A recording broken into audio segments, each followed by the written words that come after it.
தமிழ்நாடு ஒரு நாயக்கர் சொல்றாங்க, சனாதன தர்மம் கம்ப்ளீட் ஒரு వైరస్ மாதிரி அதுங்க நாசம் பண்ணணும் சொல்றாங்க. సహోదరులు ఉదయనిధి స్టాలిన్ గారు చెప్పినటువంటి సనాతన ధర్మం ఏమిటి? ఏ సనాతన ధర్మాన్ని ఆయన నిర్మూలించాలి అన్నారు? సనాతన ధర్మాన్ని తొలగించడం కాదు. సనాతన ధర్మము అంటే ఏమిటో తెలిస్తే దేన్ని తొలగించాలో దేన్ని ఉంచాలో కూడా తెలుస్తుంది. మీరు చెప్పండి, సనాతన ధర్మం అంటే ఏమిటి? దేవుళ్ళు సనాతన ధర్మమా? లేదా ఆచారాలు సాంప్రదాయాలు సనాతన ధర్మమా?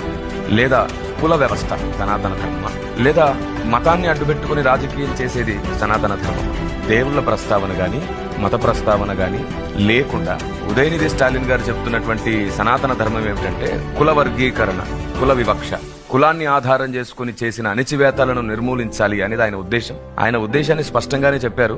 ఈ సనాతన ధర్మమును నిర్మూలించాలి అనే మాటను సరిగ్గా అర్థం చేసుకోవడంలోనే, పోర్ట్రేట్ చేయడంలోనే పొరపాటు అయిపోయింది. ఒకటి మాట్లాడితే ఇంకొకటి అర్థం చేసుకుంటున్నారు.